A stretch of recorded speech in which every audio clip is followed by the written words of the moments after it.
August 10ஆம் தேதி தமிழ்த்தாய் வாழ்த்து பத்தி ஒரு தீர்மானத்தை முதல்வர் விஜய் அவர்களே கொண்டு வந்து படிச்சார். தமிழ்த்தாய் வாழ்த்தை முதன்மைப்படுத்தணும், தமிழ்த்தாய் தான் நமக்கு எல்லாமே அப்படிங்கிறது போல அந்த தீர்மானத்தை படித்ததோடு சேர்த்து அவர் பேசவும் செய்தார். அனைத்து கட்சிகளும் அதற்கு ஆதரவு கொடுத்து தமிழ்த்தாய் வாழ்த்து தானே தானே வரணும், அது எப்படி நம்ம அதை இத்தனை நாள் மூணாவதா பாடுறத பார்த்துட்டு பொறுத்துட்டு இருக்கிறது அப்படின்ட்டு அனைவரும் அதற்கு ஆதரவு கொடுத்து அந்த தீர்மானம் ஒருமனதாக நிறைவேற்றப்பட்டது. அப்புறம் 2 நாள் நேற்று வந்து அது அரசாணையாக வெளியிடவும் பட்டிருக்கு.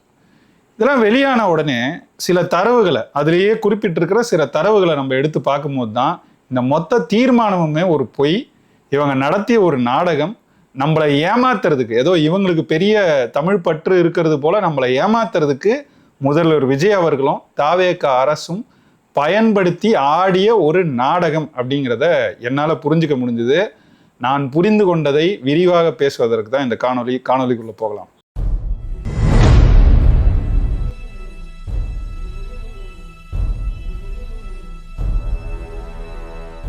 அனைவருக்கும் வணக்கம். நான் சொன்னது போல தமிழ்த்தாய் வாழ்த்த 3ஆவதா பல நிகழ்வுகள்ல பாடப்பட்டுக்கிட்டு இருக்கு. குறிப்பா அண்மையில அது ஏன் பெரிய சிக்கலாச்சுன்னா, மனோன்மணியம் சுந்தரனார் பல்கலைக்கழகத்துல பட்டமளிப்பு விழா நடக்குது. அந்த பட்டமளிப்பு விழாவில் ஆளுநர் கலந்துக்கிறார். ஆளுநர் தான் சான்சலர்னு சொல்லுவாங்க, வேந்தர். அப்புறம் மற்றவங்க தான் துணை வேந்தரா அங்க நியமிக்கப்படுவாங்க. அப்போ வேந்தர் கையால வழங்கப்படுற ஒரு நிகழ்வு ஆளுநர் கலந்துக்கிறாருன்னா, ஆளுநர் கலந்துக்கிற நிகழ்வுகளுக்கு ஒரு புரோட்டோகால் இருக்கு, ஒரு முறைமை இருக்கு அப்படின்னு சொல்லிட்டு, மரபு இருக்குன்னு சொல்லிட்டு இப்பெல்லாம் என்ன பண்றாங்க, வந்தே மாதரம் பாடல், அடுத்து தேசிய கீதம், அப்புறம் தமிழ்த்தாய் வாழ்த்து இசைக்கப்படுது. இது பெரும் சர்ச்சையாச்சு. ஏற்கனவே இது 2-3 நிகழ்வுகள் நடக்கும்போது அமைச்சரவை விரிவாக்கம் செய்யப்பட்டது. அப்போ அவங்க பதவி ஏற்கும் போதும் இதே தான் நடந்துச்சு. இதெல்லாம் நடக்கும்போது ஆளுநர் மாளிகையில் நடக்கிற நிகழ்வுக்கு இப்போ அவங்க கொண்டு வந்திருக்கிற நடைமுறை, இப்போ அதை நம்மளால மாற்ற முடியாது அப்படின்னு சொல்லி ஒரு சப்பக்கட்டை அப்போ கட்டினாங்க. ராஜ்மோகன் மற்றவங்க எல்லாரும் அதை பற்றி பேசினாங்க. அதுக்கு பிறகு திரும்ப மனோன்மணியம் சுந்தரனார் பட்டமளிப்பு விழாலையும் நடந்த உடனே, மனோன்மணியம் சுந்தரனார் எழுதின பாடலை தான் நம்ம தமிழ்த்தாய் வாழ்த்தாவே வச்சிருக்கோம், அதை 3ஆவதா அந்த அவர் பேர்ல நடக்கிற பல்கலைக்கழகத்தில் நடக்கிற பட்டமளிப்பு விழாவிலேயே பாடுறோம். இதுல நம்ம தமிழ்நாட்டுக்குன்னு ஒரு பாடல் இருக்கு, அது 3ஆவது இடத்துக்கு தள்ளப்பட்டிருக்கு அப்படிங்கிறத இங்க இருக்கிற எல்லாருடைய எண்ணமும். அந்த எண்ணத்தின் வெளிப்பாடாக முதல்வர் விஜய் அவர்கள் ஏற்கனவே அவங்க என்ன சொன்னாங்க, அது ஆளுநர் கலந்துக்கிற நிகழ்வுகளுக்கு ஒரு மரபு இருக்கு, அதை நம்மளால போய் தலையிட முடியாதுன்னாங்க. இப்ப அதுல தலையிடுறது போல ஒரு தீர்மானத்தை கொண்டு வந்தாங்க. உள்ளபடி இது நமக்கு மகிழ்ச்சி தான், எல்லாரும் பாராட்டினாங்க. அங்கேயே பாத்தீங்கன்னா எதிர்கட்சி தலைவர் உதயநிதி ஸ்டாலினா இருக்கட்டும், அதிமுக தலைவர் எடப்பாடி பழனிசாமியா இருக்கட்டும், மற்ற கட்சி தலைவர்களா இருக்கட்டும், எல்லாருமே இதை ஆதரித்து பேசினாங்க. ஒருமனதாக இந்த தீர்மானம் நிறைவேற்றப்பட்டது. அப்ப இது தீர்மானம் நிறைவேற்றப்பட்டு அரசாணையாக நேற்று, அதாவது 10ஆம் தேதி தீர்மானம் நிறைவேற்றப்படுது, 12ஆம் தேதி அரசாணை வெளியிடப்பட்டது. இப்ப அந்த அரசாணையை எடுத்து படிக்கும் போதுதான் எனக்கு இன்னும் சில தெளிவுகள் கிடைச்சது. அந்த அரசாணை என்ன சொல்லுதுங்கிறத நம்ம பார்ப்போம். இந்த அரசாணை, இதுல இருந்து நான் மேற்கோள் காட்ட போற மற்ற அரசாணைகள், இது எல்லாத்தோட இணைப்பையும் நான் இதுல இந்த காணொலியின் பதிவிலேயே நான் கொடுக்குறேன். நீங்க வேணும்னா அதை போய் முழுமையா படிச்சுக்கலாம். ஓரளவுக்கு அதில் இருக்கிற செய்திகளையும் நான் காட்டுறேன். என்னன்னா, இந்த அரசாணை வந்து அரசாணை நிலை எண் 531, கொளரும் போல 500 300 அப்படின்னு 531. இதுல என்ன சொல்லியிருக்காங்க, வெளியிடப்பட்ட நாள் வந்து 12/8/2026. அதுல 5 மேற்கோள்கள் அதெல்லாம் இருக்கு. அதுக்கப்புறம் நான் நேராக இதுக்கு வந்துடுறேன், செய்திக்கு வந்துடுறேன். அதனை இது என்னன்னா, அதோட வரலாறுலாம் சொல்றாங்க. 1970 நம்ம வந்து எந்த மதத்தையும் சாராத ஒரு பாடலை இங்க வந்து ஒரு வாழ்த்து பாடலாக கொண்டு வரணும்னு சொல்லிட்டு, மனோன்மணியம் என்ற நூல் இருந்த 6 வரிகள் கொண்ட பாடலினை எடுத்து பிரார்த்தனை பாடலாக வைக்கலாம் என ஆணை வெளியிட்டுள்ளது அப்படின்னு சொல்லிட்டு, அதுக்கப்புறம் அது பிரார்த்தனை பாடலாக தான் இவங்க கொடுத்துருக்குறாங்க. அது பிரார்த்தனை பாடல் இல்லை, வாழ்த்து பாடல். வாழ்த்துக்கும் பிரார்த்தனைக்கும் வேறுபாடு இருக்கு. பிரேயர் வேற, விஷ் வேற. அதெல்லாம் இருக்கட்டும் ஒரு பக்கம். அதனை தொடர்ந்து மேலே 3ஆவதாக படிக்கப்பட்ட அரசாணையில் தமிழ்த்தாய் வாழ்த்து பாடலை தமிழக அரசின் பார்த்துக்கோங்க, தமிழக அரசின் மாநில பாடலாக அதிகாரப்பூர்வமாக அங்கீகாரம் வழங்கப்பட்டு, ஏன்னா இங்கதான் பெரிய சிக்கல் இருக்கு. தமிழ்நாடுன்னு சொல்றத வம்படியா ஆளுநர்கள் வந்து தமிழகம்னு சொல்ற அந்த போக்கு இருக்கு, அதை எதிர்க்கிறோம். அப்புறம் அரசாணை வெளியிடும் போது தமிழ்நாடு அரசே தமிழக அப்படின்னு போட்டா எப்படி சரியா இருக்கும்ன்ற கேள்வி நமக்கு இருக்கு. அதுக்கப்புறம் பார்த்தீங்கன்னா இந்நிலையில் இந்த இடத்துல தான் சிக்கலை கொண்டு வராங்க. இந்நிலையில் ஒன்றிய அரசின் உள்துறை அமைச்சகத்தால் 2026 ஜூலை மாதம் 9ஆம் தேதி இட்ட கடிதத்தில் மாநில பாடல் பாடப்படுவது குறித்து தெரிவிக்கப்பட்டுள்ளது. மாநில பாடல் பாடப்படுவது குறித்து தெரிவிக்கப்பட்டுள்ளது. என்ன தெரிவிச்சிருக்கிறாங்க? அதை சொல்லலை. இப்படிதான் இருந்துச்சா? இந்நிலையில் மாண்புமிகு முதலமைச்சர் அவர்களால் 10/8/2026 அன்று தமிழ்நாடு சட்டமன்ற பேரவையில் மொழியப்பெற்ற ஒருமனதாக கீழ்காணும் தீர்மானம் நிறைவேற்றப்பட்டுள்ளது அப்படின்னு சொல்லி அந்த தீர்மானத்தை பத்தி சொல்லியிருக்காங்க. இந்த தீர்மானத்தை நான் படிக்கிறேன். அதுக்கு முன்னாடி சொல்லியிருக்கிறாங்களா, ஒன்றிய அரசின் உள்துறை அமைச்சகத்தால் 2026 ஜூலை மாதம் வெளியிடப்பட்ட கடிதத்தில்னு. அந்த கடிதம் என்ன அப்படிங்கிறத தேடி நான் போனேன். இயல்பா தானே செய்யணும் நம்ம.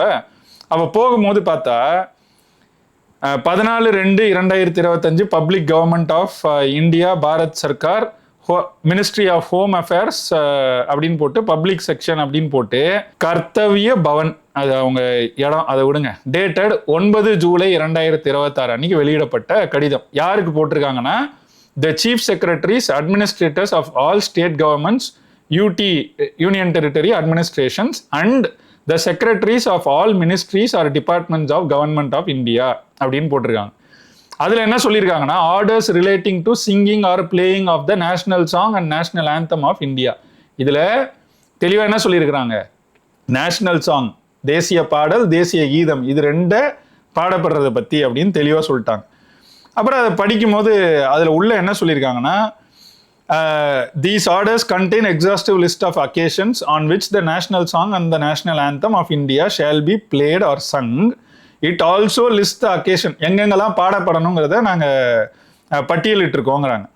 அதில் என்னன்னா, these orders contain list of occasions on which both the national song and the national anthem shall be sung or played 2 times. That is both at the beginning and the end of the occasion அப்படின்னு போட்டிருக்காங்க. இது ஒரு புறம் இருக்கட்டும். இதுல நமக்கு எடுத்துக்க வேண்டிய ஒரு செய்தி இருக்கு, இதை வச்சுக்கோ. இதுக்கு அடுத்த புள்ளி தான் மிக மிக முக்கியமான புள்ளி. என்னன்னா, when the national song and national anthem are sung or played, national song will be sung or played first. தெளிவா புரியுதா? தேசிய பாடலும் தேசிய கீதமும் பாடப்பட வேண்டும். அப்படி ஒன்றாக அவை பாடப்படும் பொழுது தேசிய பாடல் தான் முதலில் பாடப்பட வேண்டும், அதுக்கு பிறகு தேசிய கீதம் பாடப்பட வேண்டும். இது பார்க்கும்போது நமக்கு இந்த இடத்துல இது தெளிவா புரியுது. அடுத்ததுல தான் நமக்கு இருக்கிற சிக்கல் இருக்குல்ல, அதை பத்தி குறிப்பிட்டிருக்கிறாங்க. எப்படி குறிப்பிட்டிருக்காங்க பாருங்க. In some of the states, state song is also sung and played along with national anthem or national song. It is stated that whenever state song is sung or played with national song or national anthem, both the national song and national anthem shall be sung or played together. அதாவது மாநில பாடல் சில மாநிலங்களுக்கு இருக்கு. மாநில பாடலை பாடப்படும் பொழுது அங்க என்ன சொல்றாங்க, எப்பெல்லாம் மாநில பாடலோடு சேர்த்து தேசிய பாடலோ தேசிய கீதமோ பாடப்படுதோ ரெண்டும் ஒன்றாக பாடப்பட வேண்டும். And national song will be sung or played first followed by national anthem. இது திரும்பவும் நான் சொல்றேன் ஒரு முறை. இந்த மாநில பாடல் இருக்கிற இடத்துல மாநில பாடலோடு சேர்த்து எங்கெல்லாம் தேசிய பாடலோ தேசிய கீதமோ பாடப்படுதோ அப்பொழுது தேசிய பாடலும் தேசிய கீதமும் ஒன்றாக பாடப்பட வேண்டும். அப்படி ஒன்றாக பாடப்படும் பொழுது தேசிய பாடல் முதலில் பாடப்பட வேண்டும். புரியுதுல? ஏதாவது இதுல குழப்பம் இருக்கா? எங்கெல்லாம் மாநில பாடல் இருக்கோ மாநில பாடலை பாடுவீங்க, மாநில பாடலோட சேர்த்து நீங்க இது வரைக்கும் தேசிய கீதம் பாடிருந்தீங்கன்னா அந்த இடத்துல தேசிய பாடலையும் தேசிய கீதத்தையும் சேர்த்து பாட வேண்டும். அப்படி சேர்த்து பாடும்பொழுது அந்த வரிசையில் தேசிய பாடலை முதலில், அதாவது வந்தே மாதரத்தை முதலில், அதற்கு பிறகு தேசிய கீதம் அதாவது ஜனகணமன அடுத்து. இதான் குறிப்பிட்டிருக்காங்க. இதுல ஒண்ணு சொல்லலாம், என்னன்னா state song shall be sung first அப்படின்னு இந்த இடத்துல எங்கேயும் கொடுக்கலங்கிறது உண்மை. அப்படி ரொம்ப வெளிப்படையா கொடுத்துருந்தாங்கன்னா இந்த குழப்பமே வந்திருக்க போறதில்ல. இவங்க கொடுத்துருக்கிறதுல நீங்க இப்படியும் பொருள் எடுத்துக்கலாம். அதாவது மாநில பாடல் இருந்தா மாநில பாடல் தான் முதல்ல பாடப்படும், அப்புறம் தேசிய பாடல், அப்புறம் தேசிய கீதம்ங்கிறது அவங்க தெளிவா சொல்லியிருந்தாங்கன்னா புரிஞ்சிருக்கும். இப்ப இவங்க கொடுத்துருக்கிறதுல இருந்து இப்படியும் எடுத்துக்கலாம், அல்லது இப்படி கொடுத்ததுனால தேசிய பாடல் தேசிய கீதம் அப்புறமா நீ மாநில பாடல் பாடுறதுனா பாடிக்கோ அப்படிங்கிற மாதிரியும் வேணும்னு ஏதாவது நோக்கத்தோடு பொருள் கொள்ள வேண்டும் என்றால் பொருள் கொள்ளலாம். அப்படிதான் இந்த ஆணை இருக்கு. அதுக்கப்புறம் அவங்க சொல்றது அதுக்கு தேசிய பாடலுக்கு 6 பத்திகள் இருக்கு. எல்லாத்தையும் முழுமையா பாடினா அதை பாடும்போது ஒரு 3 நிமிடம் 10 நொடி ஆகும். அதெல்லாம் சொல்லியிருக்காங்க. அதெல்லாம் விடுவோமே, அதெல்லாம் நமக்கு அவ்வளவு செய்திகளுக்குள்ள போக வேண்டியதில்லை. இந்த கடிதத்தை மேற்கோள் காண்பித்து தான் இப்பொழுது நம் மாநில அரசு, தமிழ்நாடு அரசு இந்த தீர்மானத்தை நிறைவேற்றிருக்கு. சரி, இப்ப இந்த குழப்பம் இருக்குன்னு சொன்னல, இந்த குழப்பம் அன்றைக்கே இருந்திருக்கும், யாருமே இதை கேட்காமலா போயிருக்காங்க அப்படின்னு நம்ம பார்க்கும்போது, அங்க இருக்கிற டெல்லியை சார்ந்த ஊடகங்கள் என்ன சொல்லியிருக்காங்க, அதை பத்தி என்ன போட்டிருக்காங்கன்னு எடுத்து பார்த்தா, டெய்லி பயனீர்னு ஒரு ஊடகம் இருக்கு. அந்த டெய்லி பயனீர்ல இதை பத்தின செய்தி வந்திருக்கு. அந்த இணைப்பையும் கொடுக்குறேன், நீங்க முழுமையா படிச்சுக்கோங்க. அதை முழுமையா அதை தெளிவா விளக்கியிருக்காங்க. இதுல இவங்க அங்க உள்துறை அமைச்சகத்துக்கிட்டையும் தெளிவு பெற்று தான் இதை எழுதியிருப்பாங்க. சும்மா அவங்க பாட்டு எழுத மாட்டாங்க. ஏன்னா அதுல இல்லாத செய்தியை அவங்க எழுத முடியாது. அப்படி எழுத மாட்டாங்க. அப்படி எழுதும் போது கடைசியில அதை ரூல்ஸ் அப்படின்னு சொல்லி அவங்க சம்மரைஸ் பண்ணி கொடுத்துருக்காங்க. அதை மட்டும் நான் உங்களுக்கு படிச்சு காட்டுறேன். ரூல்ஸ்னு போட்டு, if both songs are performed at an event, Vande Mataram should come before Jana Gana Mana. தெளிவா புரிஞ்சிச்சா? இதை நம்ம ஏற்கனவே சொல்லிட்டோம். அடுத்தது, in states or union territories with their own official songs, the order should be the state song first, then the national song, and finally the national anthem. எவ்வளவு தெளிவா கொடுத்துருக்காங்க. எங்கெல்லாம் மாநில பாடல் இருக்கோ, பல மாநிலங்கள்ல மாநில பாடல் இருக்கு, அங்க இருக்கிற இடங்கள்ல மாநில பாடல் முதலில் பாடப்பட வேண்டும், அடுத்தது தேசிய பாடல், அதுக்கு பிறகு தேசிய கீதம் அப்படிங்கிறது தான் அவங்க சொல்றது. அதுக்கு பிறகு the complete version of வந்தே மாத்திரம், which has 6 stanzas and takes about 3 minutes and 10 seconds to sing, must be used at important official events. The MHA's action is part of larger effort to ensure national symbols are respected and used consistently across the country. அதாவது நாடு முழுக்க இந்த தேசிய இந்த சின்னங்கள்னு சொல்றோம்ல, அவை சரியான மதிப்பு கொடுக்கப்படுகுதா அப்படிங்கிறத வலியுறுத்துறதுக்கான ஒரு முடிவு தான், ஒரு நகர்வு தான் இது அப்படின்னு சொல்லியிருக்காங்க. இப்போ இந்த செய்தியும் நமக்கு அந்த தெளிவை கொடுக்கறத பார்க்குறோம். இப்போ நம்ம மாநில அரசு நிறைவேற்றின தீர்மானத்துக்கு வருவோமே. தமிழ் உலகின் தொன்மை வாய்ந்த செம்மொழியாகவும் தமிழர் நாகரிகம் உலகின் மிக பழமையான பண்பாட்டு மரபுகளில் ஒன்றாகவும் திகழ்வதை இப்பேரவை பெருமையுடன் பதிவு செய்கிறது. இந்த இடத்துக்கெல்லாம் போக வேண்டிய தேவையே கிடையாது. ஆனால் போறாங்க. மனோன்மணியம் சுந்தரனாரால் அந்த மனோன்மணியம் எப்போ உருவாக்கப்பட்டது, அதை எப்போ தமிழ்த்தாய் வாழ்த்தா எடுத்துக்கிட்டாங்க, 1970 நவம்பர் 23 அது பின்பற்றப்படுது. அதுக்கு ஒரு அரசாணை வெளியாச்சு. 21 டிசம்பர் 17 முதல் மாநில பாடலாக அதிகாரப்பூர்வ அங்கீகாரம் வழங்கப்பட்டு தமிழ்நாட்டில் அமைந்திருக்கும் அனைத்து கல்வி நிறுவனங்கள், பல்கலைக்கழகங்கள், அரசு அலுவலகங்கள், பொதுத்துறை நிறுவனங்கள் உள்ளிட்ட பொது அமைப்புகளின் நிகழ்ச்சிகளிலும் நிகழ்வு தொடங்குவதற்கு முன் தமிழ்த்தாய் வாழ்த்து கட்டாயம் பாடப்படும் என்ற ஆணையிடப்பட்டுள்ளது. 21 நடந்துச்சு. அப்ப நடந்த சிக்கல்னால இது குறிப்பா வெளியிடப்பட்டதுன்னு வச்சுக்கோங்க. அதெல்லாம் சொல்லிட்டே இவங்க என்ன சொல்றாங்க, இந்நிலையில் ஒன்றிய அரசின் உள்துறை அமைச்சகத்தால் 2026 ஜூலை மாதம் 9ஆம் தேதியிட்டு, நான் இந்த கடிதத்தை இவ்வளவு நேரம் படிச்சோம், கடிதத்தில் மாநில பாடல் பாடப்படுவது குறித்து தெரிவிக்கப்பட்டுள்ளது. என்ன தெரிவிச்சாங்க? அதை சொல்லல சரியா. தமிழ்நாட்டில் 1970களில் இருந்து அனைத்து அரசு நிகழ்ச்சிகளிலும் கல்வி நிறுவனங்களிலும் தமிழ்த்தாய் வாழ்த்து பாடல் முதலில் பாடப்படுவது மரபு தன்மையாகவும் அரசாணைகளின் வாயிலாகவும் பின்பற்றப்பட்டு வருகிறது. அதாவது அந்த கடிதத்தை சொல்றாங்க, அதுல என்ன குறிப்பிட்டிருக்காங்கன்னு சொல்லல. அதுக்குள்ள இங்க வந்துட்டாங்க. இங்க 1970களில இருந்து இது பின்பற்றப்படுதுங்கிறது தான் ஏற்கனவே சொல்லிட்டாங்க. அது திரும்பவும் சொல்றாங்க, தீர்மானத்துக்காக சொல்றாங்கன்னு வச்சுக்கோமே. ஆகவே தமிழ்த்தாய் வாழ்த்து தமிழ் மொழிக்கும் தமிழர் பண்பாட்டிற்கும் செலுத்தப்படும் மரியாதையின் வெளிப்பாடாகும் என்பதனை இப்பேரவை வலியுறுத்துகிறது. இந்திய அரசியல் அமைப்புன்னு போட்டிருக்காங்க. அரசமைப்பு தான் அது இருக்கட்டும். இந்திய அரசியல் அமைப்பு வழங்கியுள்ள மொழி மற்றும் பண்பாட்டு உரிமைகளின் அடிப்படையில் தமிழ்நாட்டின் பண்பாட்டு அடையாளத்தை நிலைநிறுத்தும் வகையில் தமிழ்நாட்டில் அமைந்திருக்கும் அனைத்து கல்வி நிறுவனங்கள், பல்கலைக்கழகங்கள், அலுவலகங்கள், பொதுத்துறை நிறுவனங்கள் உள்ளிட்ட பொது அமைப்புகளின் நிகழ்ச்சிகளிலும் நிகழ்வு தொடங்குவதற்கு முன் தமிழ்த்தாய் வாழ்த்து கட்டாயம் முதலில் பாடப்பட வேண்டும் என்று தமிழ்நாடு சட்டமன்ற பேரவை ஏகமனதாக தீர்மானிக்கிறது. ஏன்னா எல்லாரும் சேர்ந்து நிறைவேற்றினால ஏகமனதாக தீர்மானிக்கப்படுகிறது அப்படின்னு சொல்றாங்க. இதை இந்த கடிதத்தை, இந்த தீர்மானத்தை இவங்க நிறைவேற்றின நகலை அனுப்பியிருக்கோம் அப்படிங்கிறாங்க. இவ்வளவுதான். இதை சொல்லிட்டு அதுக்கப்புறம் திரும்ப, எனவே மாண்புமிகு முதலமைச்சர் அவர்களால் தமிழ்நாட்டு சட்டமன்ற பேரவையில் மொழியப்பெற்ற ஒருமனதாக தனி தீர்மானம் நிறைவேற்றப்பட்ட தனி தீர்மானத்தினை ஏற்று தமிழ் மொழி மற்றும் பண்பாட்டு உரிமைகளின் அடிப்படையில் தமிழ்நாட்டின் பண்பாட்டு அடையாளத்தை நிலைநிறுத்தும் வகையில் தமிழ்நாட்டில் அமைந்திருக்கும் அனைத்து கல்வி பல்கலைக்கழக அலுவலகங்கள், பொதுத்துறை நிறுவனங்கள் உள்ளிட்ட பொது அமைப்புகளின் நிகழ்ச்சிகளிலும் நிகழ்வு தொடங்குவதற்கு முன் மேலே 3ஆவதாக படிக்கப்பட்ட அரசாணையில் குறிப்பிட்டுள்ள நிபந்தனைகளுடன் தமிழ் மொழிக்கும் தமிழர் பண்பாட்டிற்கும் செலுத்தப்படும் மரியாதையின் வெளிப்பாடாக தமிழ்த்தாய் வாழ்த்து கட்டாயம் முதலில் பாடப்பட வேண்டும் என்று ஆணையிடுகிறது. திரும்ப திரும்ப திரும்ப திரும்ப இதை பேசியிருக்கிறாங்க.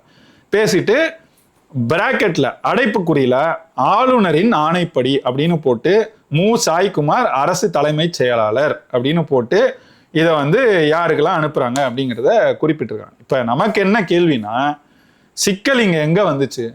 முதன்மையா இந்த சிக்கல் இருந்த இடம் ஆளுநர் கலந்து கொள்ளும் நிகழ்வுகளில்.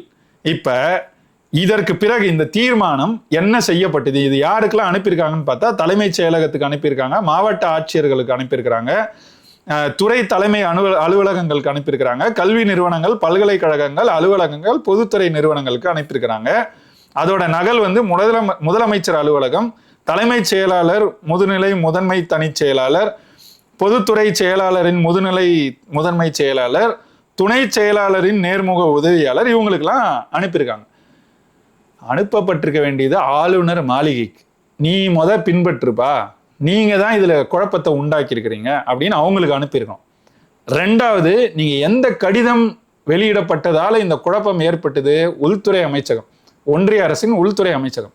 இப்ப அந்த உள்துறை அமைச்சகத்துக்கு இந்த கடிதம், இந்த தீர்மானம் அனுப்பப்பட்டிருக்கணும். இந்த 2 இடத்துக்கும் அனுப்பாம இவங்க இப்ப இந்த தீர்மானத்தை நிறைவேற்றி என்ன செய்ய போறாங்க?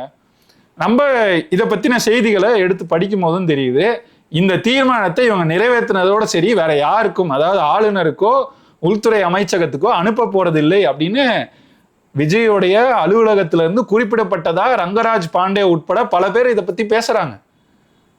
அப்ப எதுக்கு இந்த தீர்மானம்? நீங்க நடத்துற நிகழ்வு, ஏதாவது தமிழ்நாடு அரசு நடத்துற நிகழ்வுல நீங்க இத ஒரு அரசாணையா நீங்க நேரடியா சொன்னாலே, நீங்க முதல்வர் அலுவலகத்துல இருந்து ஒரு கடிதம் போனாலே அதை பின்பற்ற போறாங்க. அதுக்கு ஒரு தீர்மானமே தேவையில்லை. சரி, இப்படி ஒரு தீர்மானம் போடுறீங்கன்னா அடுத்து ஆளுநர் கலந்து கொள்ளும் நிகழ்வுகளில் இந்த சிக்கல் மீண்டும் ஏற்படாமல் இருப்பதை உறுதி செய்வதற்கு ஆளுநர் மாளிகைக்கு அனுப்பப்பட்டிருக்க வேண்டும். ஏன் அனுப்பல? அப்படி இல்லைன்னா இந்த அரசாணையில ஆளுநரோட கையொப்பமாவது இருக்கணும், அவர் வெளியிடுறாருன்னு சொல்லி. ஏன்னா அவரோட அரசு அப்படின்னு சொல்லி தான் இவங்க பண்ணுவாங்க. எது இங்க நிறைவேற்றினாலும் அங்க போகணும். அங்க போய் அவர் கையெழுத்திட்டாதான் அதுக்கப்புறம் அவர் அங்க அனுப்பி வைப்பாரு. அப்புறம் அங்க நிறைவேற்றப்பட்டாதான் அது சட்டமாகும். இது சட்டம் இல்லை, ஒரு ஆணை தான் வெளியிடுறாங்கன்னு வச்சுக்கோம்.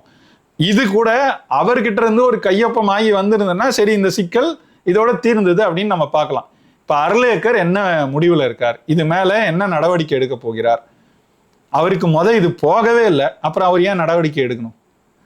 இப்போ இப்படிப்பட்ட சிக்கல்களில் ஒரு குழப்பமான நிலையில் இந்த தீர்மானத்தை நிறைவேற்றி ஒரு நாடகத்தை, ஏன் நாடகம்னு சொல்றோம் அப்படின்னா, இந்த அரசுக்கு, இந்த முதல்வருக்கு, அங்க இருக்கிற அமைச்சர்களுக்கெல்லாம் தமிழ் பற்று இருக்காங்கிறத கடந்த சில நாட்களா நடக்கிற நிகழ்வுகளை இருந்து நம்ம பார்க்கிறோம். அதாவது எனக்கு தமிழே வராது அப்படின்னு பெருமையா, பெருமையா தான், எனக்கு அப்படிதான் வரும், அப்படிதான் பேசுவேன், உங்களுக்காகலாம் என்னை மாத்திக்க முடியாது, யாருக்காகலாம் மாத்திக்க முடியாது அப்படின்னு ஒருத்தர் பேசுறாரு. யார் அவரு? நிதி அமைச்சர். ஒவ்வொரு ஆண்டும் மிக அதிக நேரம் ஒரு அறிக்கையை படிக்கக்கூடிய வாய்ப்புள்ள அமைச்சர் நிதி அமைச்சர். அது என்ன? நிதிநிலை அறிக்கை, பட்ஜெட்டை படிப்பார். அது எவ்வளவு நேரம் ஆகும்? 3 மணி நேரம், 3.5 மணி நேரம் படிப்பாங்க பட்ஜெட். நான் பார்த்த வரைக்கும், எனக்கும் நினைவுல இருந்து அப்படிதான். அதாவது 88 வயதில், நான் சொல்றது நல்லா குறிப்பிட்டு எடுத்து பாருங்க, 88 வயது யாருக்கு? அன்பழகன் திமுகவின் பொதுச் செயலாளராக இருந்தார் நீண்ட காலம். அவர் தான் அப்போ நிதி அமைச்சராக 2010-11 காலகட்டத்தில் இருக்கார், திமுக கடைசியா நடந்த கருணாநிதி ஆட்சியில. அப்போ அவர் அந்த நிதிநிலை அறிக்கையை அவர் படிக்கும் போது அவருக்கு வயது 88 வயதில் 3.5 மணி நேரம் நின்று கொண்டு அந்த இடத்துல அந்த நிதிநிலை அறிக்கையை படித்தார். நீங்க அந்த அரசியலை ஏற்கிறீங்க எதிர்க்கிறீங்க இதெல்லாம் தாண்டி இதெல்லாம் ஒரு பெருவியப்பு தான். 88 வயதுல நீங்களும் நானும் எப்படி இருப்போம்? 3.5 மணி நேரம் நிக்க முடியுமா? நின்னாலும் சரியா பார்த்து படிக்க முடியுமா? இதெல்லாம் இருக்கு. 50 வயதே நிறைவடையாத ஒரு அமைச்சர் இன்றைக்கு அமைச்சராகி இருக்கிறார். அவர் நிதிநிலை அறிக்கையை படிக்கிறார். தத்தா பத்தாங்கிறார். அதை வச்சுக்கிட்டு ஒன்னும் வரல. என்ப ஏனை எழுத்தென்ப எண்ணும் வரல, எழுத்தும் வரல. இப்ப இப்படி ஒரு அமைச்சர் அவரை கேள்வி கேட்டா அவருக்கு அவ்வளவு கோபம் வேற வருது. எதுக்கு இதெல்லாம் நமக்கு கோபம் வருது அப்படின்னா, சரி இவங்க இப்படிதான், இந்த அரசு அப்படிதான், மக்கள் தான் தேர்ந்தெடுத்திருக்கிறாங்க, நம்ம ஒன்றும் செய்ய முடியாது, மக்களா பார்த்து தெரிஞ்சுக்கணும், புரிஞ்சுக்கணும், மக்களுக்கு இந்த செய்தியை நம்ம பேசணும், கொண்டு போகணும், ஏன் இது முக்கியம், ஏன் இது முதன்மைன்னு பேசணும். ஒரு எடுத்துக்காட்டு சொல்றேனே, மக்களுக்கு ஏன் இதை முதன்மைன்னு புரிய வைக்கிறதுக்கு. இன்றைக்கு ஒரு செய்தி வந்திருக்கு. என்னன்னா, மகாராஷ்டிரால இன்னைக்கு ஒரு அரசாணை வெளியிடப்பட்டிருக்கு. என்னன்னா, அங்க இருக்கிற ஆட்டோ டாக்ஸி ஓட்டுறவங்க இருக்காங்கல்ல, அவங்களுக்கெல்லாம் மராட்டி மொழி தெரியலன்னு வச்சுக்கோங்க, அவங்க உடனடியாக கற்றுக்கணும். அவங்க 3 மாதத்துக்குள் கற்றுக்கொள்ள வேண்டும். கற்றுக்கொள்ளவில்லை என்றால் அவர்களுக்கு அந்த உரிமம் இருக்குல்ல ஓட்டுறதுக்கு, அந்த உரிமம் வழங்கப்படாது. அப்படியே இப்போ அவங்களுக்கு பேச தெரியலன்னா ஒரு 3 மாதத்துக்கு தருவாங்க. அதுக்குள்ள அவங்க கற்றுக்கொண்டு பேசுவாங்களான்னு பார்ப்பாங்க. பார்க்கலன்னா அந்த உரிமம் ரத்தாகும், அவங்களுக்கு உரிமம் வழங்கப்படாது. இது இன்னைக்கு வெளியிட்டிருக்காங்க. யாருக்கு? அங்க டாக்ஸி ஓட்டுறவங்களுக்கும் ஆட்டோ ஓட்டுறவங்களுக்கும் மராட்டி மொழி தெரியலன்னா மகாராஷ்டிரால உரிமம் வழங்கப்படாது. தமிழ்நாட்டில் அப்படியா இருக்கு? தமிழே தெரியாது, நிதியமைச்சராக்குவோம், நாங்க வாக்கு போட்டு நாங்க தேர்ந்தெடுத்து அனுப்புவோம். அந்த ஒரு அமைச்சரையே வந்து அவரை வந்து நாங்க அமைச்சராக்குவோம். அதுவும் நிதி அமைச்சராக்கி பட்ஜெட்டே நிதிநிலை அறிக்கையே அவர் வந்து தமிழே படிக்க தெரியாம எதையோ ஒன்று படிச்சுட்டு கிடப்பார். இது ஒன்றும் இவர் முதல் ஆள் இல்லை. ஏற்கனவே திமுக அரசும் இப்படிதான் இருந்துச்சு. பிடிஆர் அப்படிதான் இருந்தார். அதைத்தான் இப்ப இங்க நிதியமைச்சராக இருக்கிற மரிய வில்சனும் செய்யறார். இதை ஒன்றும் வேறுபாடே இல்லை. நான் பல காலமா தொடக்கத்துல இருந்து சொல்லிட்டு இருக்கேன், இது சின்ன திமுக அப்படின்னு. எல்லா வகையிலையும் இதை நமக்கு நிறுவிக்கிட்டே இருக்காங்க.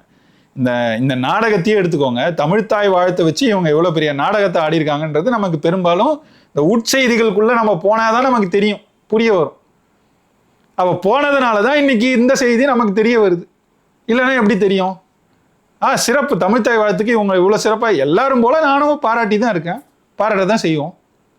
உள்ள போனாதானே நமக்கு தெரியுது உண்மை என்னன்னு. இதேதான் திமுக செய்யும். இந்த நடைமுறை தான் திமுகவின் நடைமுறை. அப்படியே மொழின்னு பேசி உண்மையிலேயே மொழிக்காக பேசுற மாதிரி நம்மளை ஏமாத்துவான். இந்த பக்கம் பார்த்தீங்கன்னா மொழியை குழி தோண்டி புதைச்சிக்கிட்டு இருப்பான். மரிய வில்சன் கேவலமா பேசுவாரு. அதுக்கு அவரை கேள்வி கேட்டாருங்கிறதுக்காக கேள்வி கேட்டவரை மிரட்டுற தோணியில பேசி, நான் அப்படிதான் பேசுவேன், நான் பான் கிறிஸ்டியன், நீங்க எவ்வளோ அந்த தமிழ் படிச்சாலும் எனக்கு இருக்கிற இந்த அமைதி மொழி, இந்த மொழி எவ்வளவு தமிழ் படிச்சாலும் உங்களுக்கு அதெல்லாம் வராதுங்கிறாரு. தமிழை படிச்சா அமைதி வராது அப்படின்னு தமிழ்நாட்டின் சட்டப்பேரவையில் ஒருத்தர் பேசுறார்.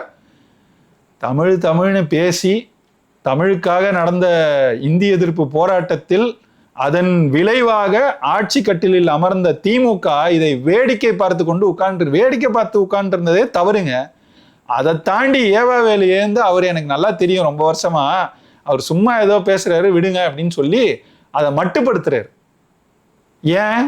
ஏவாவேலுவோட தாய்மொழி என்ன? இதான் சிக்கல். திராவிடம் தான் இன்னைக்கு நம்மளை கொண்டு வந்து இந்த இடத்துல நிறுத்துச்சு. எந்த இடத்துல? தாவேக்கான்னு ஒரு கட்சி இங்க வெல்ல முடியுங்கிற இடத்துக்கு கொண்டு வந்து நிறுத்தினதே இந்த திராவிடம் தான்.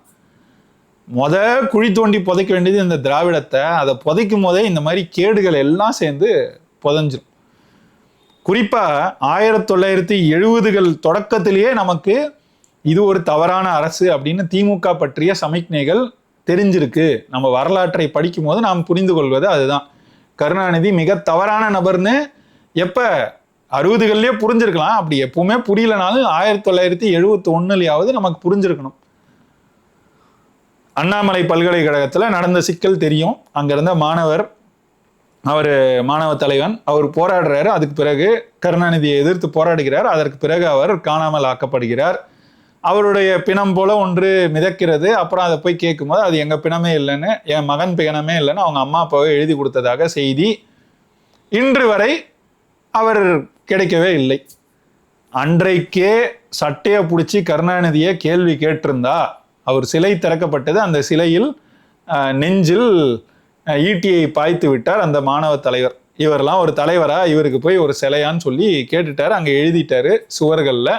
இந்த சிக்கலுக்கு தான் இது நடந்ததுங்கிறத தெரிந்த அன்றைக்கே தமிழ் சமூகம் விழித்திருந்தால், திமுக அதிலிருந்து அதிமுக 50 ஆண்டு கால ஒரு கேவலமான ஆட்சி முறை மொத்த சமூகத்தையும் குற்ற சமூகமாக மாற்றி போதை சமூகமாக என்று கொண்டு வந்து நிறுத்தி திரை மோகத்தில் திளைக்க வைத்ததும் இந்த திராவிடம் தான். இது எதுவுமே நடந்திருக்காது.